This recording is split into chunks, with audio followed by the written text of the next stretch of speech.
Deus o use e abençoe poderosamente no nosso meio. Amém. Deus abençoe, querido. Amém. Amém. Boa noite, irmãos, paz. Amém. Pelo paz, você já vê que eu estou em Curitiba, mas não sou de Curitiba, né? Quando eu vou falar o meu telefone lá, termina com 33. Aí alguém fala, 3, você não é daqui não, né? Eu estou há 4 anos, vim de lá agora com 8 graus. 8 graus, estou aqui nesse clima maravilhoso. Quando você for a Curitiba, quiser sentir um pouquinho de frio, isso é chegar lá e dizer, Pastor Simonton, é a senha. Pronto, você é convidado para a sala VIP, tem cafezinho, tem lanche.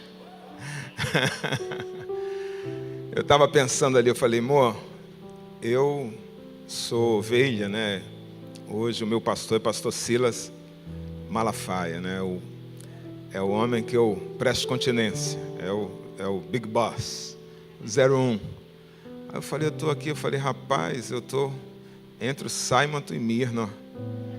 Minhas autoridades lá é SM, aqui eu volto de novo para o SM, até treme, ó.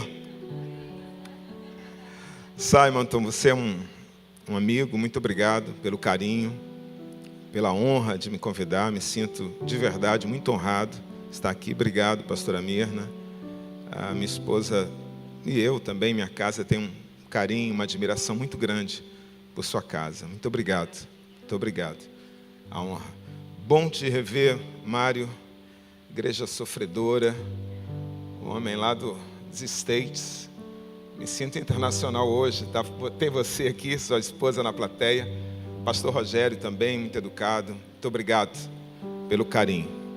Eu estava ali pensando, ouvindo o pastor Simonton,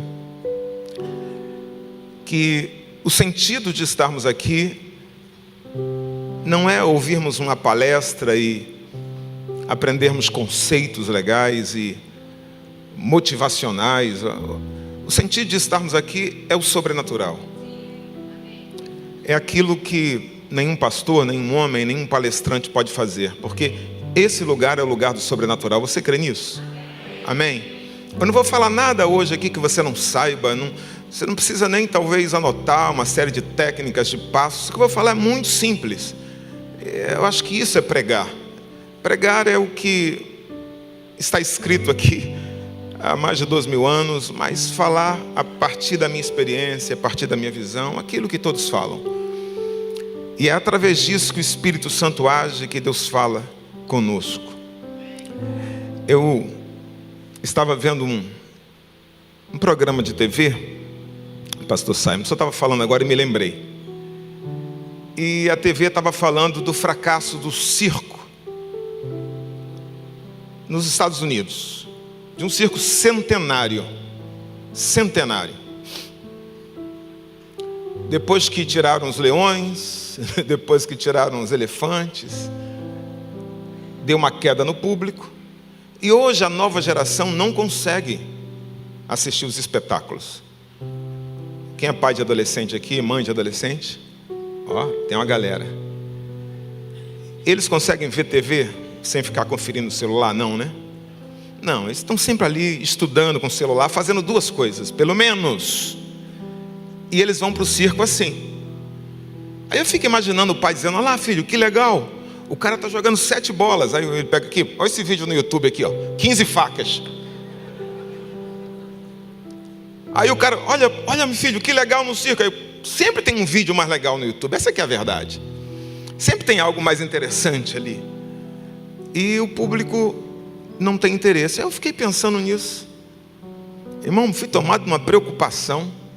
Eu falei, gente, a igreja lá, o pastor conhece, é uma igreja grande, Curitiba, um espaço gigantesco assim, 3.000 pessoas, é grande a igreja. Eu falei assim, meu Deus, o que é que eu vou fazer? Porque o culto é transmitido pela internet. Toda igreja transmite hoje. Eu falei, por que as pessoas iriam domingo para ficar me ouvindo pregar 1 hora? Tem tanta gente melhor que eu na internet. Eu fiquei pensando, né? Eu até pensei, acho que eu vou dar R$50 para quem for domingo. Eu comecei a pensar em formas de motivar o povo. Ela, quem for, ganha 10. E quem der glória, ganha 50. Quem eu me animar? É lá. Eu fiquei preocupado, eu falei, rapaz, se eu fosse crente, eu me assistiria? Eu comecei a me perguntar. Eu acho que eu ia, se alguém fala inglês, então, as opções aumentam tremendamente, né? Você vai ouvir pregadores em nível estratosférico, né? Aí sabe o que o Espírito Santo falou comigo? Quando a gente estuda a presença de Deus na Bíblia, a gente vê que Ele é onipresente, amém? Ele é onipresente. Deus está na padaria, tem uma padaria aberta aqui, Deus está lá. Sabe, se tiver um inferninho, Deus está lá. Deus está no sambódromo, Deus está nas praças, Deus está na orla. Mas a presença de Deus não é a mesma em todo lugar. A nuvem, a Shekinah, a glória, o que Ele diz, onde estiverem 2 ou 3 reunidos no meu nome, isso a internet não transmite. É esse lugar, a Shekinah, é onde a igreja se reúne. É isso que torna esse lugar especial e é isso que dá sentido você estar aqui. Não é por causa de um palestrante, é por causa da presença de Deus. A Shekinah, o peso da glória, onde 2 ou 3 se reúnem em nome de Jesus. Você pode dizer amém? Amém. Se você não me conhece, talvez você não saiba e não vai saber se eu sou um bom pastor, mas você vai saber que eu tenho bom gosto. Essa é minha esposa, Débora, vou colocar aqui a minha família. Coloca aí, ó. Essa menina linda é minha princesa, carinhosa, que saudade. Meu coração chega a palpita, ó. É a Letícia, que eu chamo de Eletrícia, né? Esse garotão bonitão aí, está estudando para o ITA, está lá em São Paulo. É meu filho, João Vitor, 18 anos. E aquela ali do meio, minha manhã de sol, meu iaiá, meu ioiô. Débora, que vocês estão conhecendo aqui. Essa é minha família, glória a Deus por isso. Vou pedir que você abra sua Bíblia, por favor. Efésios.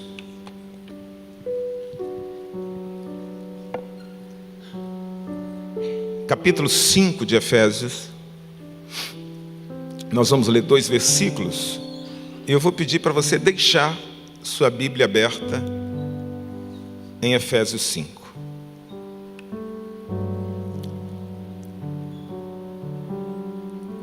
Efésios 5, 22 e depois o versículo 25. E você deixa a sua Bíblia aberta. Eu vou citar alguns outros textos, mas você deixa a Bíblia aberta aí que a gente vai depois voltar a esse contexto aqui. Pastor, de onde vem esse nome Jarmute? Vem da Bíblia. Josué 21, 29. Jarmute os seus arrabaldes. Meu pai fechou os olhos e falou, Deus. Eu fico imaginando Elimeleque, Mefibosete, Epafrodito, Nabucodonosor, Lúcifer. Terceira série primária, gente. Aí caiu em Jarmute os seus arrabaldes. Por uma linha meu nome não é arrabalde. Então, tá bom, Jarmute. Vós, mulheres, sujeitai-vos a vosso marido, como ao Senhor. Vós, maridos, amai vossa mulher, como também Cristo amou a igreja e a si mesmo se entregou por ela. Amém? Sabe, uma das características que mais me impressiona na Bíblia é a simplicidade com que a Bíblia trata assuntos fundamentais. Assuntos que digam respeito ao nosso destino eterno. nesses assuntos a Bíblia vai tratar de uma forma extremamente simples. Muito, muito simples. Quando o carcereiro pergunta para Paulo: Paulo, o que eu devo fazer para ser salvo? Paulo diz assim, anota aí, 357 passos. Não, crê. Crê, apenas um, crê. Crê, simples. Quando o povo chega diante da terra prometida, Moisés olha para o povo e diz assim, ó, aí está a terra, subam e conquistem. Aí o povo diz assim, peraí, devagar com andou, Moisés, peraí, não é assim não, né? Vamos mandar uns espias, né? Vamos ver como é que é a terra. Veja, é sempre nós que complicamos, né? É o pastor que complica, é o padre que complica, é o religioso que complica, porque aquilo que é fundamental na Bíblia é simples. Quando Deus coloca o homem no paraíso, Deus não precisou dar um estatuto do jardim do Éden, do condomínio do Éden, daqui, esse calhamaço, decora isso aí. Deus não precisou dar a Adão um curso de botânica. Adão, você tem que aprender as 5.453 árvores que você não pode comer. Não, não. Deus falou, Adão, está vendo essa daqui? Essa não, o resto está liberado. Mais simples é impossível, impossível. Esse texto sobre casamento, que trata de algo fundamental para a nossa felicidade, para o nosso destino, segue esse mesmo padrão. É extremamente simples. Veja, o mesmo modelo. Quantos mandamentos há para a mulher? Diga um. Vós mulheres, sujeitai-vos a vosso marido. Um mandamento. Quantos mandamentos existe para o homem? Um mandamento. Vós maridos, amai vossas mulheres.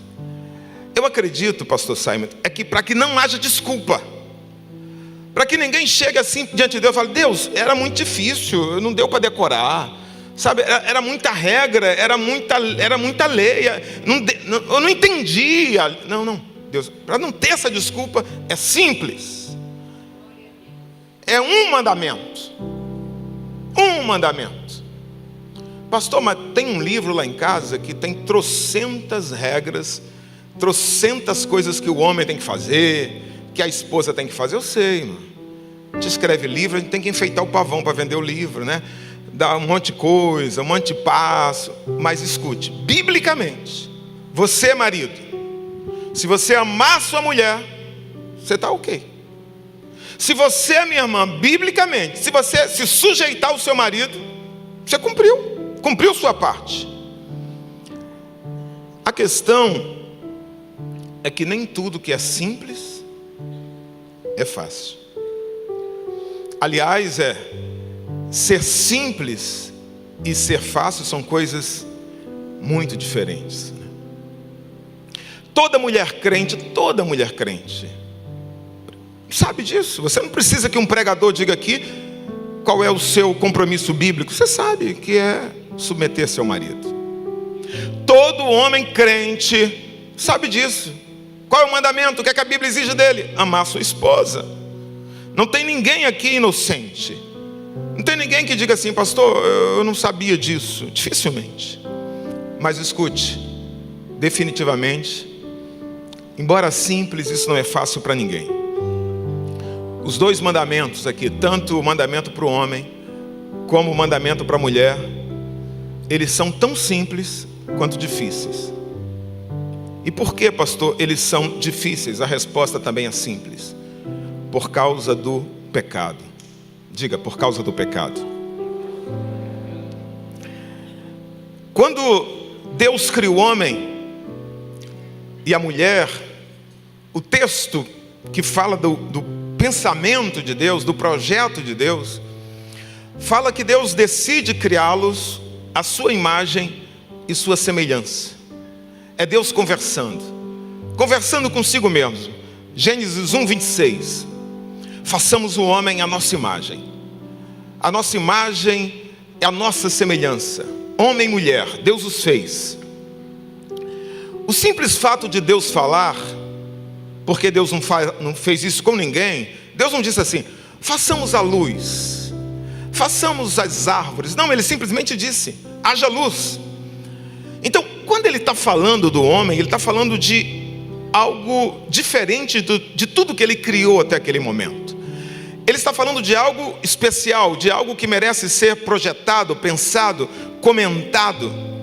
Isso é tão verdade que Deus, diferente de toda a criação, quando vai fazer o homem, ele decide fazer o homem com suas próprias mãos.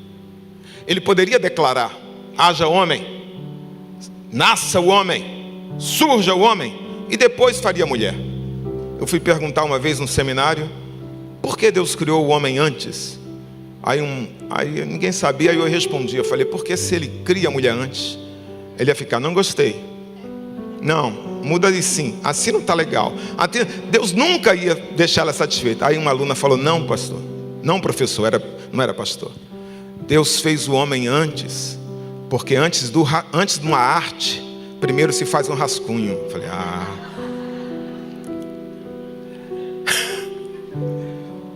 Deus literalmente coloca a mão na massa. Deus modela, Deus decide modelar. Eu acho que é por isso que o corpo humano maravilha até hoje tanto a ciência. Deus cuidou dos detalhes. Deus agiu como o oleiro lá de Jeremias. Ele formou o homem. Além disso, Deus planta um jardim para esse homem. Veja, imagina, irmão, um jardim plantado por Deus. Barulho de água, rios correndo, perfume das flores, os perfumes mais deliciosos, um lugar de prazer, de sensação, árvores frondosas, um lugar maravilhoso. A Bíblia diz que tinha até ouro, necessidade zero, só pelo prazer, pelo deleite, pela beleza. Deus cerca esse homem, essa criatura, de cuidado, de prazer. E além disso, por fim, Deus sopra na narina do homem. Deus compartilha do seu próprio espírito. Ao fazer isso, era o projeto se concretizando. É Deus dizendo: eu estou dando ao homem o meu espírito, eu estou dando a minha imagem, a minha semelhança ao homem. Homem e mulher, é importante dizer isso, né? Ambos têm a imagem de Deus. Portanto, essa imagem não é física. O que significa imagem de Deus, pastor? Recentemente eu aprendi algo, e é o que eu quero compartilhar no primeiro momento dessa mensagem com vocês, que me impactou, e eu estou muito empolgado, porque é a primeira vez que eu vou compartilhar isso com a igreja. Eu sempre aprendi que a imagem de Deus revela em 4 coisas, é o que diz a maioria dos livros de teologia. Primeiro, inteligência, diga inteligência. A maioria dos seres humanos é inteligente. Inteligência fala de o poder criativo, de modificar o ambiente, né? O homem pode criar pela sua inteligência, como Deus, como o pai dele. Fala também de que o homem foi criado um ser moral, como Deus. O homem tem a capacidade de ser bom, de ser justo, de amar, né? De ser santo. Fala também de espiritualidade. O ser humano, diferente dos animais, ele tem espírito. Por isso, em qualquer cultura humana, eles vão adorar o sol, o tatu, a árvore, o boto cor-de-rosa. É o espírito do homem expressando sua fome, o seu desejo pelo eterno, pelo espiritual, pelo transcendente. Porque o homem tem espiritualidade. E por fim, o homem recebeu de Deus autoridade. Deus disse assim: governem, né? Dominem. Inteligência, moralidade, espiritualidade e autoridade. Mas como disse, e eu vou dizer agora, são 5 características, e essa é a primeira vez que eu compartilho, porque eu não sabia, eu nunca tinha lido sobre isso. Na verdade, eu descobri isso. A Bíblia não diz que os anjos foram criados à imagem e semelhança de Deus. Você não vai encontrar isso em nenhum lugar da Bíblia. Diferente dos homens, eles não são declarados como tendo a imagem e semelhança de Deus. Mas eu sempre me questionei, se a imagem de Deus é isso, os anjos têm tudo isso. Os anjos são inteligentes, são mensageiros. Os anjos são santos. Os anjos são seres espirituais. Os anjos têm autoridade. que o diga Zacarias, a exércitos, principados, potestades de anjo. Então, eles têm inteligência e têm mais do que nós. Em tudo isso eles têm mais. São mais santos, são mais espirituais, têm mais autoridade. Mas por que eles não têm a imagem de Deus? O que nos difere dos anjos não são essas características. Quando a gente lê Isaías, supondo que Isaías está falando de Lúcifer, Isaías 14, a Bíblia diz que Lúcifer, versículo 13 e 15 de Lúcifer diz: subirei às mais altas estrelas, às mais altas alturas, e serei semelhante ao Altíssimo. Ou seja, eu desejo ser semelhante, eu quero ser semelhante. Ou seja, ele não era. Que é nesse momento, o texto segue dizendo que ele foi derribado, ele foi expulso e lançado no inferno. Mas independente disso, embora ele seja querubim ungido, sem levar em conta se trata de Lúcifer ou não, uma coisa eu posso afirmar: a Bíblia em nenhum texto, em absolutamente nenhum texto, diz que anjos são a imagem e semelhança de Deus, como diz a respeito do homem e da mulher. Vamos pensar aqui um pouquinho. Quando Deus Ele cria as coisas, você vai ver isso ao final de cada dia. Deus diz assim, a Bíblia diz: e viu Deus que era bom. Segundo dia, e viu Deus que era bom. Até que chega um momento que Deus olha para o homem que estava só, e é a primeira vez que há uma declaração dizendo: e viu Deus que não era bom. Deus viu que o homem só não era algo bom. Quando Deus está dizendo isso é bom, Deus está dizendo está perfeito. Quando Deus diz que aquilo é bom, Deus está dizendo está acabado, está conforme o planejado. Quando Deus olha para o homem só, Deus diz assim: não está perfeito, isso não está acabado, isso não está pronto, não está conforme o planejado. Por quê? Porque Deus, quando vai criar o homem, veja o que ele diz: façamos o homem à nossa imagem, conforme a nossa semelhança. Façamos. O verbo está no singular ou no plural? Plural. Nossa imagem, conforme nossa semelhança. Singular ou plural? Plural. A própria palavra usada para Deus no hebraico de Gênesis é Elohim, que é um termo plural, é uma palavra plural. Deuses no hebraico é Elohim. Então é um termo plural. Então veja, Deus está criando o homem à sua imagem, à sua semelhança, mas Deus nunca esteve só. Porque Deus não é um ser uno, Ele é triuno. Ele é um único Deus em essência, mas em personalidade Ele é Pai, Filho e Espírito Santo. Então quando Ele cria o homem e Ele vê o homem só, Ele diz assim: esse ser que eu criei para ter a minha imagem e a minha semelhança, ele não está representando a minha exata imagem. Por quê, pastor? Porque Deus nunca esteve só e o homem estava só.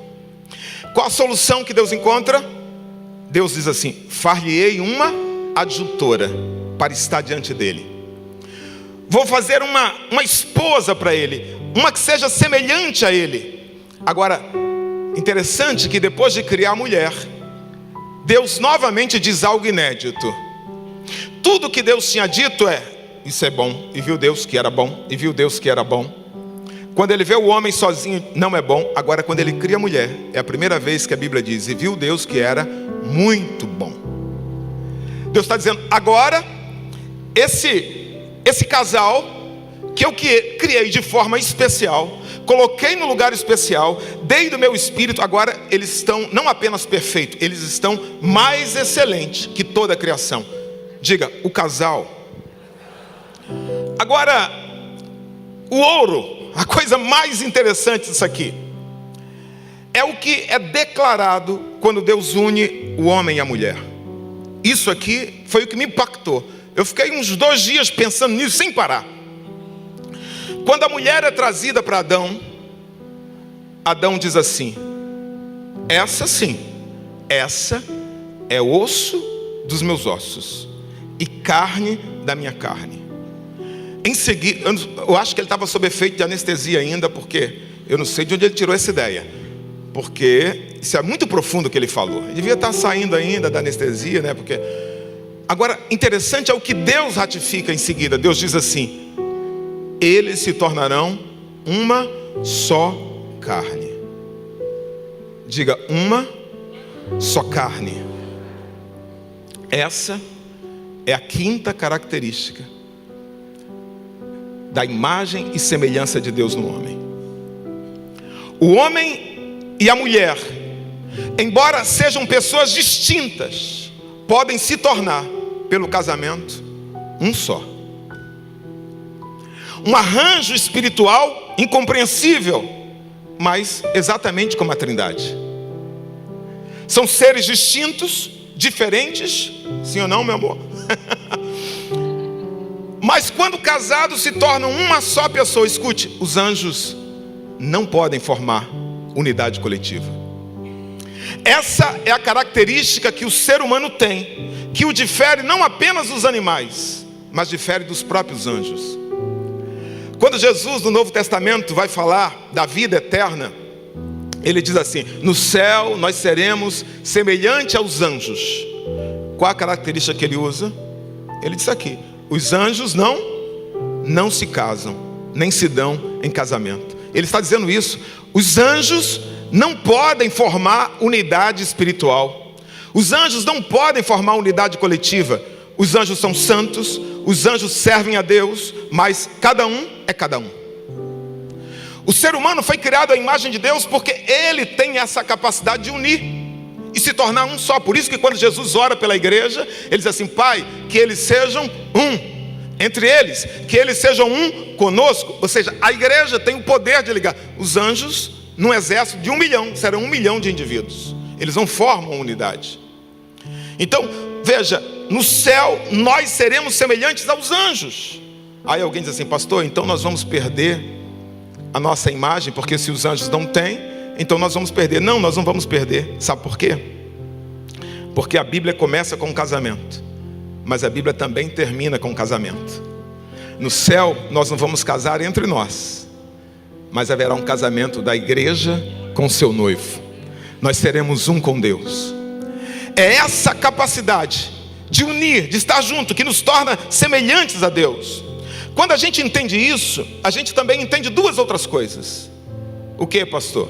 Primeiro, quando os anjos olham para a terra, o que mais lembra a pessoa de Deus nessa terra, nesse planeta, não é um iate caríssimo, não é uma floresta exuberante, não é um pôr do sol que encanta a gente. Quando os céus olham para esta terra, aquilo que mais reflete a imagem de Deus aqui é uma família. Um homem, uma mulher e seus filhos. Uma unidade familiar que torna um só corpo. Mas isso também me leva a entender outra coisa. O que, pastor? Não há nada nessa terra que Satanás odeie mais do que a família. Um dia ele ansiou ter a imagem de Deus. Um dia ele ansiou ser semelhante a Deus, mas ele nunca pôde ser semelhante a Deus. Mas toda vez que um homem se une a uma mulher, toda vez que ele olha uma família, pode ser uma casa chique, pode ser uma casa simples, pode ser uma família de jovens ou não, não importa. Toda vez que ele vê uma família, ele vê o plano de Deus se formando. Ele vê a imagem daquele que o expulsou, ele vê a imagem daquele que o julgou, ele vê a imagem daquele que ele tanto ansiou numa família. Por isso que o inferno engendra tantas ideias para destruir famílias, porque não há nada que ele odeie mais do que famílias. Deus, quando cria a família, Deus tinha um plano para a família, um projeto. Qual o projeto, pastor? Que esse homem, criado à imagem e semelhança de Deus, juntamente com sua mulher, eles gerassem filhos à imagem de Deus. E que estes filhos se espalhassem na terra. Deus estava dizendo: eu quero que a minha glória encha toda a terra. Eu quero que a minha imagem e a minha semelhança seja espalhado por toda a terra. Mas o que aconteceu, pastor? O pecado. O pecado desfigurou a imagem de Deus no primeiro casal. E pecadores não podem gerar a imagem exata e semelhança de Deus. Pecadores geram pecadores. O pecado foi a maior catástrofe que a humanidade já experimentou. O que, pastor? O pecado. Esse foi o meio, a forma que Satanás encontrou para impedir o projeto de Deus. O pecado. Através do pecado ele impede a comunhão de Deus com o homem. Através do pecado ele expulsa o homem e a mulher do lugar que Deus havia feito para eles. Tira eles do plano que Deus havia traçado. Até hoje o pecado é a principal causa que impede homens e mulheres de viverem o propósito de Deus para a família. É o pecado.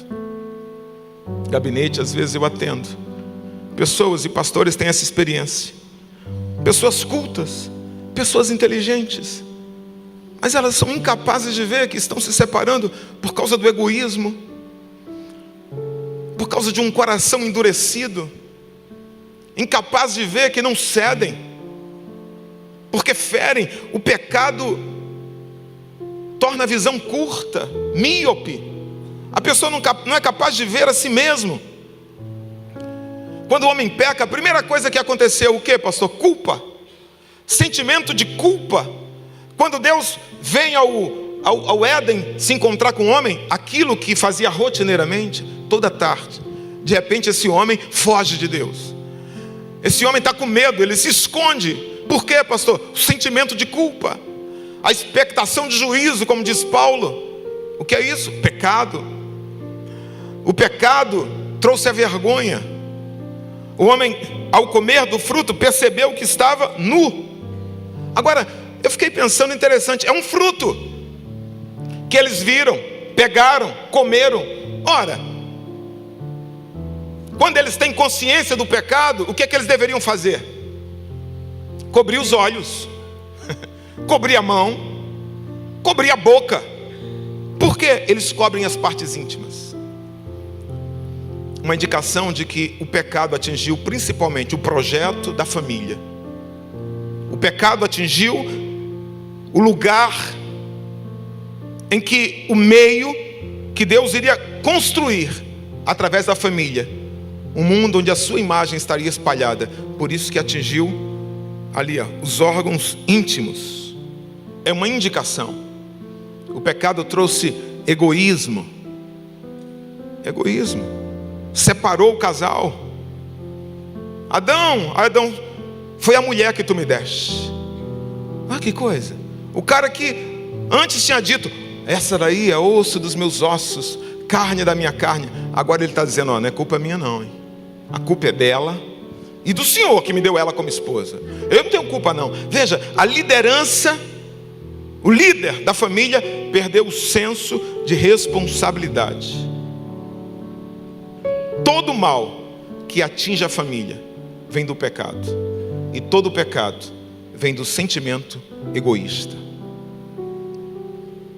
É a minha pele, é o meu interesse, é o meu prazer, é o que eu quero. O pecado, por fim, trouxe desarmonia, desalinhamento para o casal. Deus disse assim: vocês vão dominar sobre tudo. Quem, pastor? O homem e a mulher. Vocês vão exercer autoridade sobre tudo, sobre os animais, sobre os peixes, sobre as aves. Mas em nenhum momento Deus disse: o homem vai exercer autoridade sobre a mulher ou a mulher sobre o homem. Não havia autoridade um sobre o outro. Havia uma harmonia. Se havia uma liderança, ela era participativa, havia complementaridade, havia solidariedade. A mulher foi colocada como adjutora. Havia amor, havia harmonia. Quando o pecado se estabelece, essa harmonia é quebrada. Olha a declaração de Deus para a mulher. Deus diz assim: seu desejo será para seu marido, e ele a dominará. Essa palavra aqui não tem nada de romantismo aqui. Jesus, meu Deus, eu sempre achei que isso aqui fosse lindo, maravilhoso. Não é não. Sabe o que é isso aqui? Isso aqui é uma declaração de guerra. Uma das maneiras de você interpretar a Bíblia é você procurar aquela mesma palavra o mais próximo possível. Aí você vai encontrar o sentido da palavra. A palavra desejo, mais próxima disso aqui de Gênesis 3:16, é Gênesis 4:7. Quando Deus fala para Caim, Deus diz assim: o pecado jaz à porta, e sobre ti será o seu desejo, mas sobre ele deves dominar. Deus está falando para Caim assim: Caim, o desejo que há dentro de você é um desejo para o pecado, é um desejo para algo errado. Você conscientemente pode não querer fazer, mas esse desejo vai te impulsionar para fazer algo que você não quer fazer. Veja, é algo conflituoso.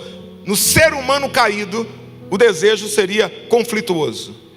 Desejo vai representar no ser humano caído uma luta interna. Será que é só eu ou não, pai?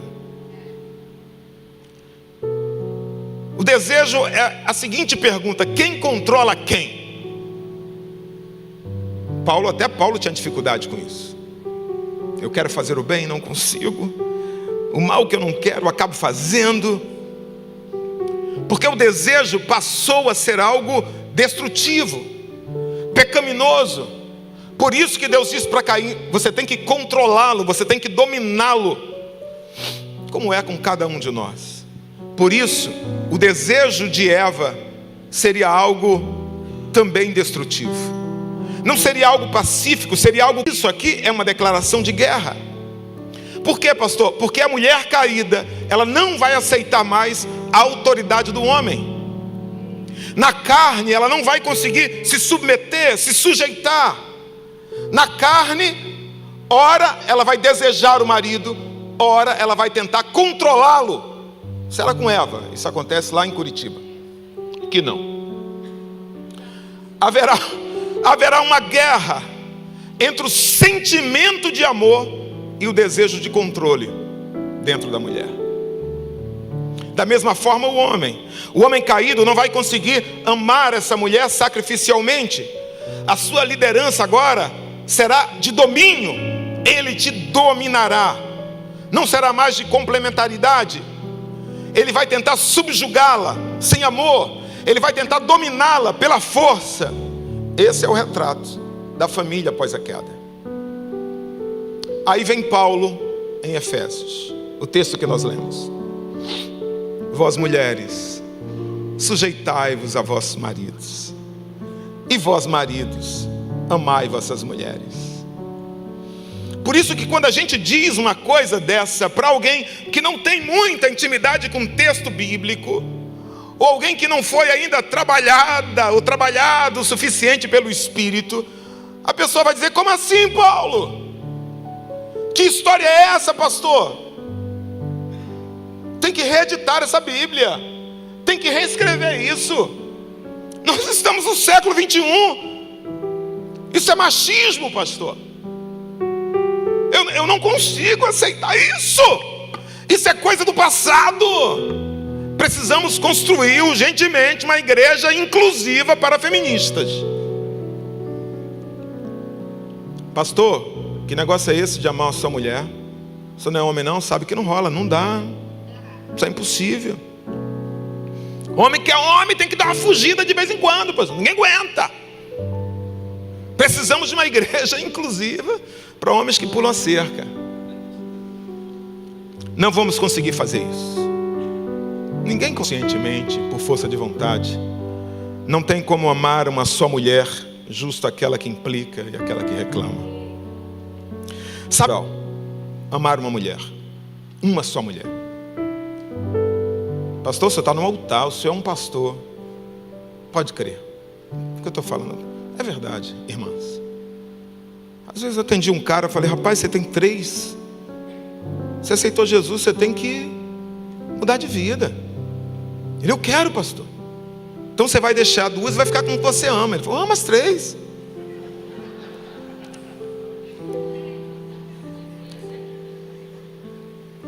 Ah, Jesus. É amar a ponto de dar a vida por ela.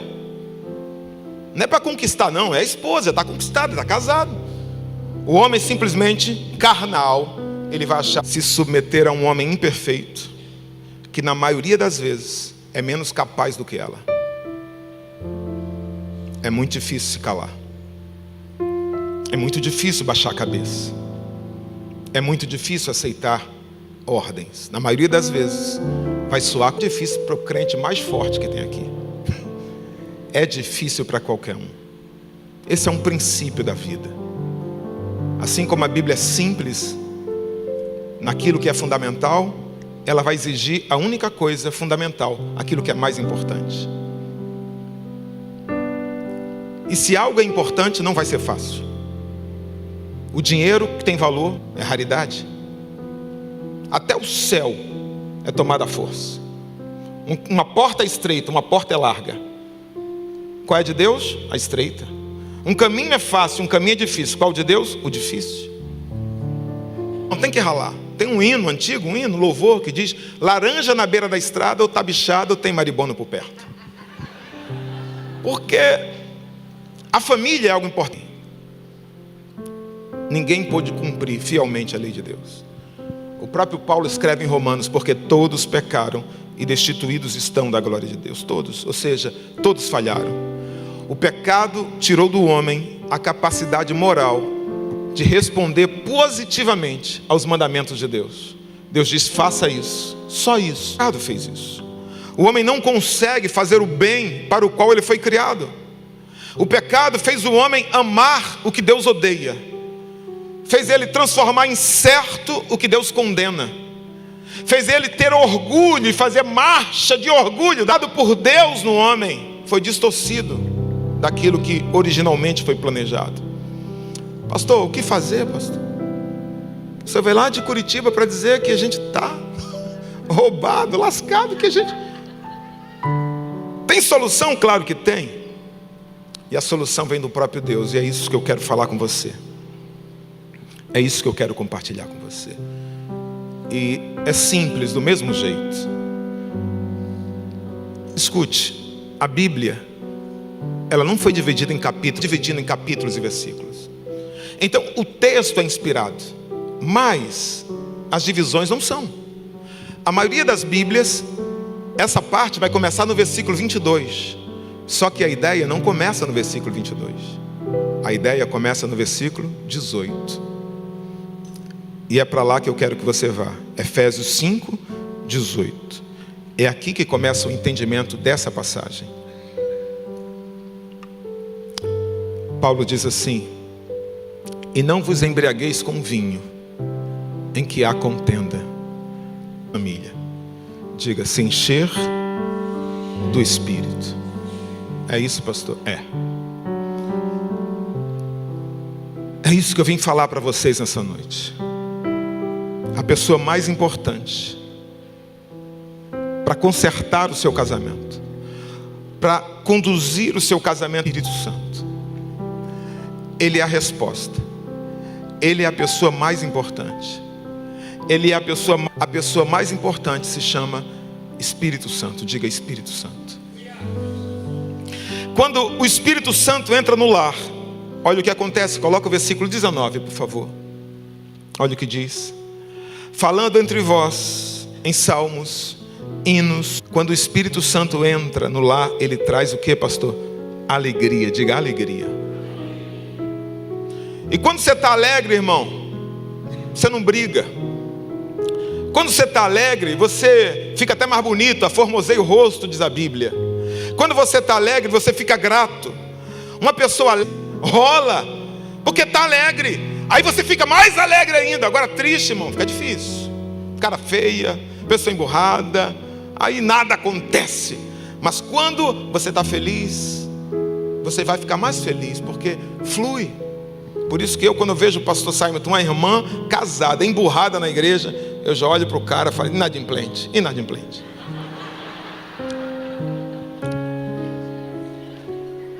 Quando o Espírito Santo entra, ele produz gratidão. Olha o versículo 20, coloca o versículo 20, por favor. Nós vamos até o 22, tá? Vamos seguir, vai deixando aí. Olha o que diz: dando sempre graças por tudo a nosso Deus e Pai, em nome de nosso Senhor Jesus Cristo. Diga: gratidão. Gente cheia do Espírito Santo é gente grata. Gente cheia do Espírito Santo não murmura, não reclama. Você olha para a pessoa, você nem parece que ela está na prova. Às vezes está na prova, mas está cheia do Espírito Santo. Ela é grata, ela está agradecendo, ela adora, ela louva, ela é grata. Agora, irmão, uma pessoa que murmura, uma pessoa reclamona, uma pessoa emburrada, Salomão diz: é melhor morar no quintal, é melhor morar no deserto, que é ao lado de uma mulher rinchosa. É o Espírito Santo. Quando o Espírito Santo entra, sabe, a vontade de morar no quintal, a vontade de chegar tarde em casa, a vontade de ir para longe acaba. Os pensamentos de divórcio dissipam-se. Cheio do Espírito. O Espírito Santo, mas é o Espírito Santo. Olha o versículo 21. Quando o Espírito Santo entra, há alinhamento de autoridade. Olha o versículo 21. Aí volta o Éden. Olha o que diz: sujeitando-vos uns aos outros. E ouve sua mulher. Ele não é autoritário, um se sujeita ao outro. Não há disputa de comando. A autoridade e a submissão não são mais um problema.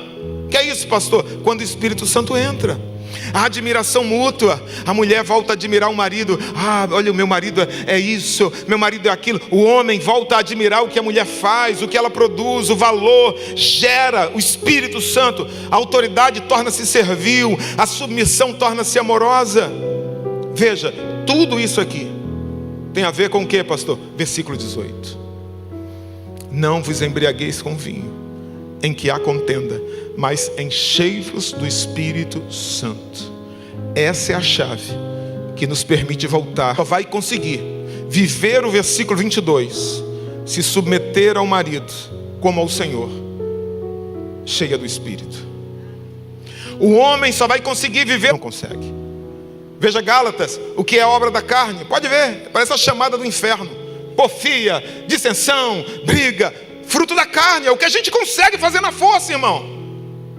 É aquilo. Na carne, o que a gente consegue produzir é aquilo. Agora, o fruto do Espírito, Espírito com E maiúsculo, porque não é nosso Espírito, é o Espírito de Deus. O vinho não será capaz de produzir isso. O que é vinho, pastor? Vinho é aquilo que o homem produz. A natureza não produz vinho. A natureza produz uva.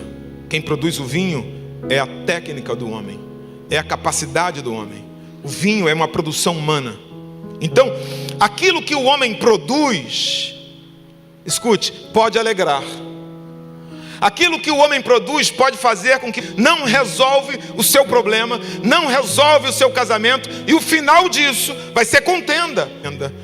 Por quê, pastor? Porque só o Espírito Santo produz alegria permanente. Então, para minha família, o homem produz conhecimento, o homem produz técnicas. Isso é vinho. Vinho é conhecimento humano. O conhecimento humano não fará você, meu irmão, ser um homem que ama sua esposa com o amor de Cristo. Técnicas humanas, minha irmã, não fará de você ser uma mulher que vai submeter o seu marido como a igreja se submete a Cristo. Só o Espírito Santo, só Ele pode capacitar você a viver o propósito de Deus para a sua família. Somente o Espírito Santo. Somente o Espírito Santo. Eu aprendi isso. E é isso que eu quero compartilhar com você. Só Ele pode fazer com que eu ame a minha esposa de verdade. Quando eu casei com Débora, está aqui na mensagem, eu venho de uma família muito complicada. Eu era pastor do Recreio, de uma igreja bacana no Rio. E eu queria me separar da minha esposa toda semana. Toda semana. Passei por todas as crises que você pode imaginar. Não é uma questão de conhecer, de saber. Eu era pastor, eu sabia. Mas o nosso casamento toda hora vai se separar, não vai dar certo. Acabou, é o fim. Só o Espírito Santo muda isso. Só a presença do Espírito Santo pode trazer alegria. Só a presença do Espírito Santo pode trazer um realinhamento. Só o Espírito Santo pode trazer você o propósito. Só o Espírito Santo. Eu dirijo igreja desde os meus 27 anos. Eu estou com 51. Então 30. Não, nem tanto, né? 24 anos. Pastor, a experiência ajuda? Posso falar uma coisa? Ajuda muito pouco. A experiência ajuda muito pouco. Porque cada igreja é uma igreja, cada ser humano é um ser humano, cada gabinete que você faz é uma experiência nova. Experiência ajuda 10%, mas a verdade é que ela não ajuda para o dia a dia. Quando o povo estava atravessando o deserto, escute, todo dia eles tinham que olhar para o céu e esperar o maná. Quando o maná descia, eles colhiam e no outro dia estragava. Deus estava dizendo, você tem que depender de mim todo dia. Amanhã eu vou prover de novo. Escute, na caminhada não é a experiência que nos fará vencer, é a dependência diária.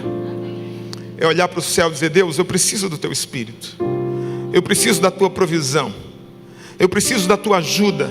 Não é a experiência. Davi era num momento, no auge do seu reinado, já vitorioso, havia já transformado Jerusalém na sua capital, havia dominado os reinos em volta, recebendo tributos, famoso, conquistador, tinha tudo para dizer assim, cara, agora eu posso lutar na experiência, eu posso lutar com aquilo que eu sei. Mas a Bíblia diz que apesar da sua experiência, antes de ir para a guerra, segundo Samuel 5, ele olha para Deus e diz assim, Deus, eu devo atacar os filisteus, se eu for, o Senhor vai me dar vitória, o Senhor é comigo, porque as lutas do Senhor, as batalhas do Senhor, o propósito do Senhor, a gente não vence com experiência, a gente vence com dependência, a gente vence com a ajuda dele. Senhor, esse é o caminho, Senhor, é assim que eu devo fazer, Senhor, essa é a tua vontade. Não é uma questão de título, não há ninguém, sabe, qual o título maior que existe na Bíblia, pastor? Rei. Termos sociais, é um rei. Saul era rei. Saul era rei. Mas o dia que Saul perdeu o Espírito Santo, ele ficou endemoniado, louco. Ele se transformou em alguém totalmente fora do propósito de Deus para a vida dele. Não é uma questão de força. Sansão é o cara mais forte da Bíblia. Matou 1000 homens, levou os portões de Gaza, destruiu 30 homens em Asquelau, matou um leão à mão desarmado. É um cara forte. Mas o dia que Sansão perdeu o espírito, ele não apenas virou um homem comum. O dia que ele perdeu o espírito, ele se tornou palhaço dos seus inimigos. Ele se tornou um homem cego, um inútil. Não é por força, nem por violência, é pelo Espírito. Maria, você vai gerar um filho, o Salvador do mundo. Mas eu sou virgem, eu não tenho como fazer isso, Senhor. Não, você não tem mesmo. Mas o poder do Espírito virá sobre você. É o poder do Espírito que vai te capacitar, é o poder do Espírito que vai te envolver. Não é uma questão de conhecimento, não é uma questão de título. Não há ninguém mais capaz na Bíblia em termos de conhecimento do que Paulo. Paulo era um cara extremamente conhecedor, uma outra pessoa extremamente inteligente. Quem, pastor? Nicodemos. Nicodemos chega diante de Jesus e fala, Nicodemos, tem que nascer de novo. Ele, mas como, Senhor? Vou voltar para o ventre da minha mãe. Nicodemos, você é um homem tão inteligente. Eu não estou falando de nascer fisicamente, é nascer da água e do Espírito. Você só pode viver isso se nascer do Espírito. Você só pode viver o meu propósito se nascer do Espírito. Quando Paulo está ali, Atos capítulo 13, né? Acho que é capítulo 13, me falhou agora a memória. Atos 16. Paulo e seus companheiros decidem ir para a Ásia Menor. A Bíblia diz, mas o Espírito Santo os impediu. Mas como? Eu estou fazendo a obra de Deus. Veja, o Espírito Santo está conduzindo eles. Então eles decidem ir para Bitínia. A Bíblia diz, o Espírito Santo os impediu. Até que de noite Paulo tem um sonho. Um homem que lhe aparece e diz assim, atravessa a Macedônia e ajuda-nos. Escute, não é inteligência, não é experiência, não é conhecimento, é o Espírito Santo. Eu já estou chegando ao final. Eu poderia falar 2 horas aqui. Essa conferência poderia, em vez de ser 2 dias, poderiam ser 20 dias. Você poderia ouvir aqui os melhores pregadores do mundo. O pastor Simon poderia dizer assim: olha, no último dia não vai ser nenhum pregador. Eu consegui contato com o próprio anjo Gabriel. Ele tem 4 metros. Ele é luminoso. As asas dele são do tamanho disso aqui. Escute, quando terminar esse culto, quando sair daqui, se você não decidir viver uma vida cheia do Espírito Santo, o conhecimento, o título de crente, não importa o título, nada vai mudar. A única coisa que muda realmente, a única coisa que me capacita a viver aquilo que Deus tem para o meu casamento, se chama a pessoa do Espírito Santo. Não é experiência. Hoje há uma grande preocupação com a extinção de animais e plantas, boto cor-de-rosa, lobo-guará, macaco isso, macaco carne. Paulo diz assim, sabe qual a maior preocupação de Paulo é? O Espírito. Ele diz, não extingais o Espírito. Não deixe o Espírito se extinguir, não deixe o Espírito sumir. Esse era o medo de Davi. E eu fico pensando por que Davi tinha esse medo. Porque ele viu o que aconteceu com Saul. Ele era um menino, e Deus o colocou no palácio para ele aprender com o rei, porque breve ele sentaria naquela cadeira. Mas ele está vendo aquele rei endemoniado. Ele está vendo aquele homem que deveria ser admirado, agora sendo digno de pena, louco, porque o Espírito Santo se ausentou dele. Ele tinha a mesma capacidade, ele tinha a mesma altura, a mesma estatura, era o mesmo Saul, só que sem o Espírito. Ele perdeu totalmente o seu propósito.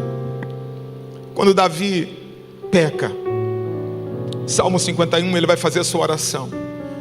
Olha o que ele diz assim: Senhor, não me lances fora da tua presença. Ele diz assim: e não retires de mim o teu Espírito Santo. Ele era um rei. Foi o maior rei da história de Israel. Ele tinha muita coisa para perder.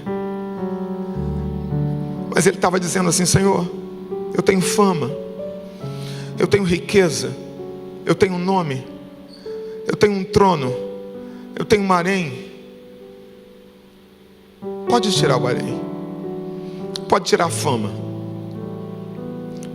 pode tirar o trono, pode tirar a riqueza, mas não retira uma coisa, por favor. Não retira de mim o teu Espírito. Eu não quero ser como Saul. Não me lances fora da tua presença. Sabe o que ele está dizendo? Se eu não for rei, me deixa ser crente. Se eu não tiver o título, me deixa ter acesso à tua casa. Me deixa ser crente. Não me lances fora. Não me tire o acesso. Não me tira o Espírito Santo. Tira o trono, tira a fama, tira a riqueza. Mas só não me tira isso. Não me tira o Espírito. Sabe, quer saber de uma coisa, irmão? Você sabe o que tem que fazer. Você não precisa nem de mim, nem do pastor Simon, nem ninguém que te diga o que fazer. Você sabe, você só não consegue. Você, minha irmã, você sabe o que tem que fazer. Você sabe como você é implicante. Você sabe como tem dia que você fica rabugenta. Você sabe que tem dia que você se suporta. Você sabe, você não precisa de um pregador que te diga.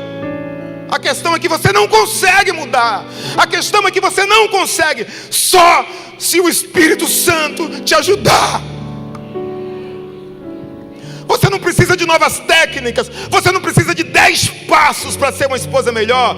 Você não precisa de técnicas para ser um marido fantástico. Você precisa do Espírito Santo. É isso que esse altar vai te dizer. É isso que o altar vai te dizer.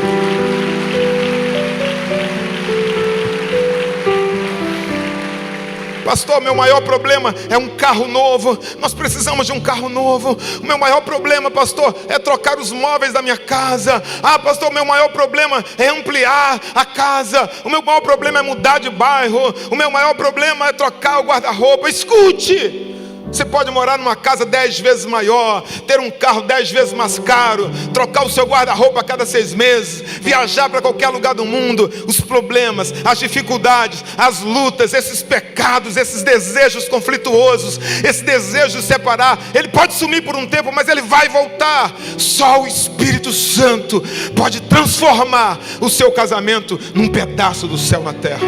Só o Espírito Santo. Aqui não é um lugar de coach, falando a respeito dos coaches. Daqui é um lugar do milagre. Essa mensagem é isso que pode mudar o seu casamento.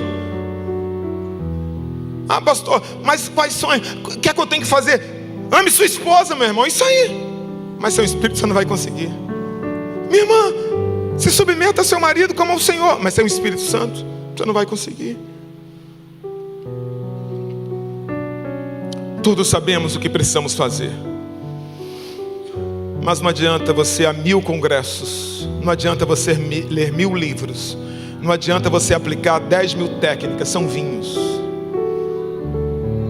O que muda é a presença do Espírito Santo.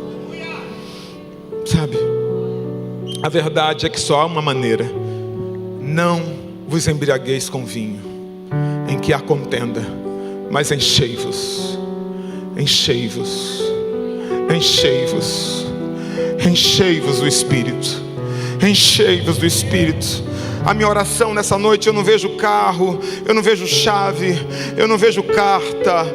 Eu não estou pregando aqui que você vai receber uma bênção fantástica, e pode ser que receba, porque você está no lugar onde a bondade de Deus se manifesta nesse altar, e Deus pode fazer além do que eu estou pregando. Deus não precisa que eu dê ordens para que Ele faça alguma coisa na sua vida. Agora eu digo que a coisa mais urgente que nós precisamos nessa noite é da presença do Espírito Santo. 120 discípulos estavam reunidos, temerosos, ainda amedrontados, apequenados. Tinham visto Jesus ressuscitado. Um Pedro ainda violento, discípulos ainda carnais, sem saber o que iria acontecer. Estavam ali reunidos, numa sala como essa. Havia sobre eles uma missão: pregar o Evangelho em todo mundo, pregar o Evangelho a toda criatura, levar a mensagem que eles ouviram. Mas o mesmo Jesus que disse isso para eles, disse uma palavra: fiquem em Jerusalém e não saiam de Jerusalém, porque vocês não vão conseguir na força, vocês não vão conseguir fazer nada só com conhecimento, vocês não vão conseguir mudar o ambiente só com o que aprenderam. Fiquem em Jerusalém. Até quando, Senhor? Até que do alto vocês sejam revestidos do Espírito Santo. Até que do alto venha o poder sobre vocês. Enquanto fica, espera, aguarde. Sozinho não vai conseguir, sozinho não dá. Sem a presença do Espírito Santo vocês não vão poder fazer nada. É a presença do Espírito Santo que faz de nós o corpo de Cristo. É a presença que traz vida, é a presença que traz alegria, é a presença que traz comunhão, é a presença que traz renovo, é a presença que transforma, é a presença do Espírito Santo. Sem a presença do Espírito Santo, irmão, igreja vira grupo social. Sem o Espírito Santo, culto vira encontro. Sem a presença do Espírito Santo, o irmão vira gíria. Sem a presença do Espírito Santo, louvor, oração vira ladainha. Louvor vira iluminação. Servir vira humilhação. Sem Espírito Santo, púlpito vira palco. Sem Espírito Santo, casamento é um fardo. Sem Espírito Santo, ninguém consegue amar a esposa. Sem Espírito Santo, ninguém consegue submeter o marido. Sem Espírito Santo, você vai continuar ouvindo instruções, vindo a culto, aprendendo coisas e nada muda na sua vida. É o Espírito Santo que transforma um Pedro num só dia num grande pregador. É o Espírito Santo que transforma um grupo de 120 homens e mulheres comuns em pregadores do Evangelho. É o Espírito Santo. Ezequiel 37 diz que ele profetiza sobre o vale de ossos, e os ossos se juntam e vem os nervos, e vem a carne, e vem a pele. E ele diz assim: estavam cobertos de pele e tendões, mas não havia espírito neles. Sem espírito, nós somos isso. Tudo está no lugar. A esposa trabalha, o esposo trabalha, está tudo certinho. Igreja tem público, está tudo certo. Tudo está ali no lugar. Pele está no lugar, ossos ok, tendões ok, mas não havia vida. E Deus disse para o profeta: profetiza ao Espírito. Profetiza. Eu quero que você fique de pé nessa noite. É com essa palavra que eu venho. É com essa palavra que eu estou aqui. Eu quero profetizar sobre casais. Você me permite, pastor?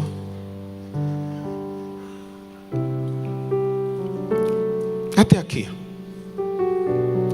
Eu quero orar por você que diz assim: pastor, é exatamente isso que deseja o meu coração hoje. Eu quero sair daqui, quero viver um relacionamento pessoal com o Espírito Santo. Ele é uma pessoa, ele não é uma força. Ele é uma pessoa que vai corresponder ao seu desejo, à sua vontade de ter intimidade com Ele, de se relacionar com Ele. E Ele é uma pessoa extremamente sensível. Um dos versículos que mais me impacta na Bíblia é quando eu leio que Ele intercede por nós com gemidos inexprimíveis. Primeiro, Ele é Deus, Ele é santo, e a gente não vale nada, irmão, e Ele ora por nós. Quando eu ouço alguém que ora por mim, irmão, eu sou comovido. Porque, irmão, eu tenho maior dificuldade de orar. Não sei se é só eu. Orar igual carro velho, fica... demora a pegar. Mas tem que orar. Agora, quando eu digo a alguém: eu estou orando por você, gente, é muito amor orar pelo outro. Agora pense, o Espírito Santo intercede por você. E agora o que é mais interessante é como Ele intercede. Ele intercede com gemidos inexprimíveis. De que maneira, que intensidade. Ele é sensível. Ele se entristece. Ele se alegra. E hoje, nessa noite, Ele está dizendo assim: o quanto você deseja a minha presença no seu casamento. Eu sei que tem pessoas que dizem assim: pastor, nessa área a gente está legal. Mas tem casais aqui que estão dizendo: pastor, a gente já fez curso. E aqui tem muitos cursos, você tem que fazer, você tem que aprender. Tem que fazer. Pastor, a gente já foi a encontros. Melhora uma semana e volta de novo. A gente vive esse ciclo. Melhora e piora, melhora e piora. Mas hoje Deus falou comigo e falou com ela aqui, falou com ele aqui. A gente entendeu o que é. E a gente, a partir de hoje, a gente quer essa terceira dobra no cordão. O Espírito Santo é a terceira dobra no cordão. É o que vai fortalecer o teu casamento. Se você quiser orar especificamente por isso, eu queria que você viesse perante o altar. Posso fazer, pastor? Posso? Pastor, eu quero com minha esposa, eu quero pedir que Deus nos encha do Espírito Santo. Eu quero ser capacitado para viver essa palavra. Então eu quero que você venha com sua esposa aqui, perante o altar. Eu quero orar por você. Pode vir.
Deus, Tu és um Deus de propósito. Quando Deus cria o homem, Deus cria para um propósito. Quando Deus cria a família, Deus cria para um propósito. O propósito que o Senhor criou a família foi para refletir a tua própria presença nessa terra. Cada homem, cada mulher é um ser perante o Senhor. Eles são um perante o Senhor, porque eles têm a tua imagem, eles têm a tua semelhança. Mas o pecado, Senhor, muitas vezes nos impede de viver o teu propósito. Eu quero orar, Senhor, pela solução que o Senhor trouxe. Que Paulo disse: não vos embriagueis com vinho em que há contenda, mas enchei-vos do Espírito. É o Espírito Santo que traz alegria, é o Espírito Santo que traz gratidão, é o Espírito Santo que traz reconhecimento do outro, do valor do outro, é o Espírito Santo que nos alinha ao propósito, é o Espírito Santo que nos capacita a amar quem não merece ser amado, é o Espírito Santo que nos capacita a nos sujeitar a quem a gente vê nos defeitos. É o Espírito Santo que faz isso, só o Espírito Santo. Eu não quero orar como tantas vezes eu vejo gente: eu quero ser cheio do Espírito Santo para falar em línguas, eu quero ser cheio do Espírito Santo para sapatear. Não, quando Deus nos enche do Espírito Santo é para cumprir um propósito. Ele diz: mas recebereis a virtude que há de vir sobre vós e ser-me-eis testemunhas. Há um propósito. O propósito que eu quero pedir sobre eles, Senhor, é para que eles vivam o que eles desejam viver no casamento. Para que eles vivam não apenas isso, mas o conflito, os desejos interiores, o coração perturbado impede que a felicidade se estabeleça, que a paz, que a harmonia se estabeleça. E é isso que eu quero profetizar nesse momento. Espírito, oh Espírito, vem dos quatro cantos, Espírito, e sopra. Espírito, sopra para que vivam o teu propósito, vivam o nível, a excelência que o Senhor tem para esse casamento, para esta família. Eu declaro um tempo novo, não por causa de técnicas que eles aprenderam, não por causa de conceitos novos, cara, a tua presença, viver uma vida cheia do teu Espírito. Oh Deus, agradar, te adorar, viver em comunhão, ter um relacionamento. Entre nesse lar, que o teu Espírito Santo faça aquilo que pastor nenhum pode fazer, aquilo que psicólogo nenhum pode fazer. Eu oro, Senhor, com a autoridade existencial daquilo que eu experimentei no meu lar, todo o meu lar. Oh Deus, eu sei o que eu passei, muitos aqui passam isso, trouxeram problemas da família de origem. Pode mudar, como Pedro foi mudado num dia. Oh Deus, toca agora em temperamentos, toca em desejos, toca em conflitos, em pensamentos internalizados, que muitas vezes vêm da infância, que eles nem lembram, mas o Espírito Santo agora está restaurando, está consertando, está alinhando. Gente com problema aqui de violência com palavras, com violência física, gente com problema aqui de submeter ao partir da tua unção. Eu declaro agora sobre o teu lar, sobre a tua casa, pelo poder do Espírito Santo, um novo tempo. Há um propósito de Deus sendo estabelecido. Não há conferência simplesmente para que você se encontre. Daqui não é um ambiente social apenas. Daqui não é um lugar para você vir e ouvir uma palavra e aprender algo novo e se divertir. Daqui é um lugar para você experimentar a manifestação do poder de Deus. Receba uma unção nova, receba uma unção fresca. Seja transformado no homem que Deus deseja que você seja. Seja transformada na mulher que Deus deseja que você seja, pelo poder do Espírito Santo. Se você recebe, diga: eu recebo, em nome de Jesus. Deus te abençoe, Deus te abençoe, Deus te abençoe. Pode se colocar de pé com sua esposa. Deus te abençoe, Deus te abençoe. Você pode aplaudir o Senhor.